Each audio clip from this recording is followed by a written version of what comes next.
Highest dividend paying companies in India. कुछ company ऐसी है जिनका जो डिविडेंड का यील्ड रेट है, वो डिविडेंड का रेट इंडिया में जो एफडी की फिक्स डिपॉजिट की रेट है उससे भी बहुत ज्यादा डिविडेंड का रेट है। तो वो कंपनी जिनका डिविडेंड का रेट भी अच्छा है प्लस उनकी ग्रोथ भी अच्छी है, कैपिटल एप्रिसिएशन मतलब जो शेयर की वैल्यू इंक्रीज हो रही है वो कैपिटल एप्रिसिएशन भी अच्छा है। आइए उन कंपनीज के बारे में अपन डिटेल में बात करते हैं जिन कंपनी का dividend as well as capital appreciation दोनों अच्छा है।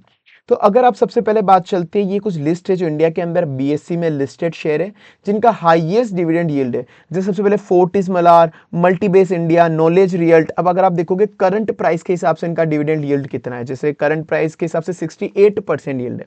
एग्जाम्पल के लिए मैं बात करूं तो अगर आपने किसी शेयर में 100 रुपए इन्वेस्ट करे, मार्केट प्राइस 100 रुपए चल रहा है, उसने डिविडेंड दिया साल भर में 10 रुपए का, तो 10/100 10% उसका डिविडेंड यील्ड हुआ कि कितना आपने इन्वेस्ट करा और कितना पैसा आपको मिला। तो ये जो कंपनीज है कुछ फोर्टीज, मल्टीबेस, नॉलेज रियल्ट, माफिया ट्रेंड, इनका आप डिविडेंड यील्ड अगर करंट प्राइस के हिसाब से देखोगे 68%, 24%, 18%, 10%, 10%, ये केवल डिविडेंड का यील्ड है, डिविडेंड का परसेंटेज। तो अब question is whether these companies are safe to invest, कि क्या अपन इन कंपनीज के अंदर इन्वेस्ट कर सकते हैं सेफली, क्योंकि डिविडेंड का यील्ड तो बहुत अच्छा है। देखो ना 68%, 28%, 24%, 18%, 10%, 10.32, 10.19, 8.51, 8.217, डिविडेंड यील्ड तो अच्छा है। But the main question is कि आप डिविडेंड कमाने के चक्कर में आपका कैपिटल लॉस नहीं करा सकते, कि आपने डिविडेंड तो अर्न कर लिया पर आपको कैपिटल लॉस हो गया, कि आपके जो शेयर में डाले हुए पैसे थे वो शेयर की वैल्यू ही गिर गई और आपका कैपिटल लॉस हो गया। तो आइए उन कंपनीज के बारे में बात करते हैं जिनका डिविडेंड भी अच्छा है और साथ में कैपिटल ग्रोथ भी कंपैरेटिवली अच्छी है। लॉन्ग टर्म के लिए आप वो परचेज ले सकते हो, आप वो शेयर्स ले सकते हो। पर उसके पहले चैनल को आप याद रख के सब्सक्राइब कर लेना और बेल आइकन नोटिफिकेशन आप प्रेस कर लेना, जिससे आपको जो भी आने वाली फाइनेंस की वीडियोस हो, शेयर मार्केट रिकमेंडेशन अपडेट हो, वो आपको जल्दी से मिल जाए। आइए शुरू करते हैं। वीडियो पसंद आए तो प्लीज लाइक जरूर करिएगा। तो ये कुछ ऐसी कंपनीज है जिनका एवरेज डिविडेंड यील्ड भी बहुत ज्यादा है और कैपिटल एप्रिसिएशन भी इन कंपनीज का अच्छा खासा है। जैसे मैं बात करता हूं Vedanta limited, Hindustan zinc limited.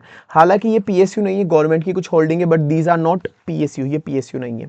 ये सारी कंपनी ऑलमोस्ट पीएसयू से, मतलब गवर्नमेंट की होल्डिंग इनके अंदर अच्छी खासी है, गवर्नमेंट इनका ओनर है। तो जब भी जो भी पीएसयू होता है इनका डिविडेंड यील्ड हमेशा कंपेरेटिवली अच्छा ही होता है। ओएफएसएस पीएसयू नहीं है, ओरेकल फाइनेंशियल सर्विस ये पीएसयू नहीं है। तो अगर आप इनका डिविडेंड का यील्ड बात करोगे, वेदांता लिमिटेड, हिंदुस्तान जिंक जो पीएसयू नहीं है, दीज आर नॉट पीएसयू, मैं यहाँ पे क्रॉस कर देता हूं, ये पीएसयू नहीं है। इनका डिविडेंड यील्ड 7.43% एंड 4.78, मतलब ऑलमोस्ट 7% और इसका 5% का डिविडेंड यील्ड रहा है, जो आपकी जो नॉर्मल बैंक की एफडी रेट होती है उनसे भी अच्छा डिविडेंड यील्ड है। और यही अगर मैं बात करूंगा कैपिटल एप्रिसिएशन, क्या शेयर खराब है, तो लॉन्ग टर्म के अंदर ये सारी कंपनीज अच्छी है। जैसे इन्होंने लास्ट के 3 साल के अंदर वेदांता लिमिटेड ने 91.58% का रिटर्न दिया है, शेयर की वैल्यू इसकी ऑलमोस्ट डबल हो चुकी है। सेम हिंदुस्तान जिंक की भी 87.19% का इसने रिटर्न दिया है लास्ट के 3 साल में। तो अगर मैं इन 3 साल के टोटल रिटर्न को सीएजीआर में कन्वर्ट करूं, मतलब एक तरह से आप मान के चलो 1 साल की growth, compounded annual growth rate, तो 1 साल की ग्रोथ इनके शेयर की रही है 24%, 23%। तो अगर आप ऑलमोस्ट ऐसे देखो, अगर आप एक बेसिक नॉर्मल दिमाग से, कॉमन सेंस से देखो, 24% इन्होंने शेयर्स की आपको वैल्यू बढ़ा के दी है, प्लस 7% आपका ये डिविडेंड यील्ड दिया है। तो अगर आप इन दोनों को ऐड करोगे तो ऑलमोस्ट 31% का आपको साल में रिटर्न मिला है। ये सेम इसके अंदर भी अगर 23% एक सीएजीआर, हालांकि ये सीएजीआर है, 3 साल के बेसिस पे मैंने निकाला है, हर एक साल की अलग अलग ग्रोथ नहीं निकाली मैंने, तो मैं एक एवरेज मान के चल रहा हूं अभी।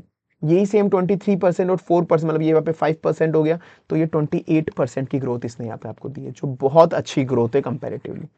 तो ये दो शेयर है। वैसे ही सेम अब जो बाकी पीएसयू है, कोल, आईओसीएल, ओएनजीसी, पीएफसी, आरईसी वगैरह, ये सारे, ये इन्होंने भी आपको अच्छा खासा डिविडेंड दिया है, 7%, 4%, 5%, 5%, 4%, 4%, 4%। और इनका जो कैपिटल एप्रिसिएशन हुआ है, वो कैपिटल एप्रिसिएशन भी लास्ट के 3 सालों में बहुत अच्छा हुआ है। और ये अगर आपकी 1 साल की रेट देखोगे उसकी सीएजीआर, तो वो इतनी रही है।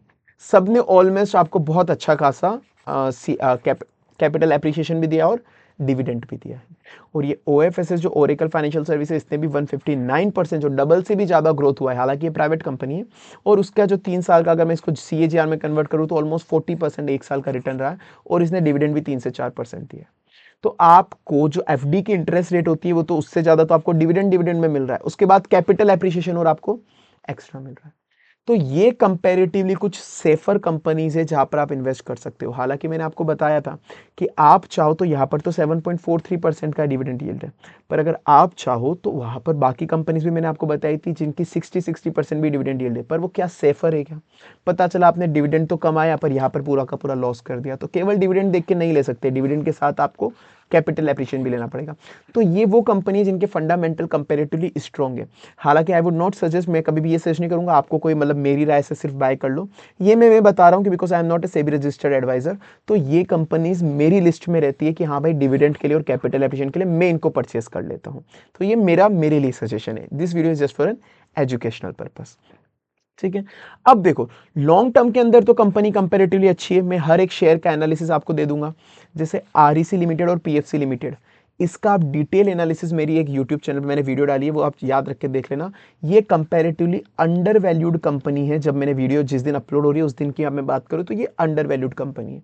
जहां पे सेक्टर का पी रेशियो 27-28 चल रहा है, इसका पी रेशियो केवल 4 से 5 चल रहा है, मतलब ये अभी अच्छी खासी ग्रो होगी। तो इन दोनों का मैंने डिटेल एनालिसिस ऑलरेडी डाल दिया है। हर एक कंपनी का मैं डिटेल एनालिसिस भी की वीडियो भी आपके साथ शेयर कर दूंगा कि किसकी कंपनी के फंडामेंटल कैसे स्ट्रॉन्ग है या नहीं है, कौन से किस प्राइस पे आपको शेयर परचेस करना चाहिए, वो सब मैं डिटेल एनालिसिस वीडियो भी आपको मैं शेयर कर दूंगा। तो चैनल याद रख के सब्सक्राइब कर लेना, और वीडियो पसंद है तो प्लीज़ लाइक जरूर कर देना। चैनल सब्सक्राइब के साथ साथ एक बेल आइकन नोटिफिकेशन का बटन होगा, वो भी प्रेस कर देना। तो लॉन्ग टर्म में मैं अगर एट प्रेजेंट मेरा पर्सपेक्टिव ये रहेगा कि लॉन्ग टर्म में ये कंपनीज मुझे कभी भी लॉस एसेस नहीं देगी लॉन्ग टर्म में। शॉर्ट टर्म में हो सकता है कि कोई भी कंपनी ये कभी ऊपर हो जाए, ये शेयर नीचे हो जाए, ये ऊपर हो जाए, ये नीचे हो जाए। सो अगर आप लोग बाय कर रहे हो कोई सा भी शेयर, तो एक बार मेरी लॉन्ग वीडियो एनालिसिस देख लेना किसी भी शेयर के लिए। बस उसका एक एंट्री पॉइंट आप देख लेना कि बिल्कुल ही हायर प्राइस में मत घुस जाना। स्टिल वो तो अब short term long term gain, मतलब शॉर्ट टर्म के अंदर तो प्रॉफिट लॉस चलता रहता है, पर लॉन्ग टर्म के लिए कंपनी मेरे हिसाब से सेफर है, इसलिए मैंने तो इनमें अच्छा खासा इन्वेस्टमेंट करा। ओके, तो अभी के लिए इतना ही। इसके अलावा मैं नेक्स्ट कंपनी और लाने वाला हूँ वापस से टॉप 5 कंपनी जो कंपेरेटिवली थोड़ी सी रिस्की है पर उनका डिविडेंड बहुत ज़्यादा अच्छा है। मतलब थोड़ी सी रिस्की है, ज़्यादा रिस्की नहीं, थोड़ी सी रिस्की है पर जिनका डिविडेंड बहुत अच्छा है। मैं वो वीडियो भी आपके लिए बहुत जल्द लाने वाला हूँ, इसलिए चैनल को याद रख के सब्सक्राइब कर लेना और bell icon notification button press कर देना। वीडियो अच्छी लगे तो लाइक प्लीज़ कर देना।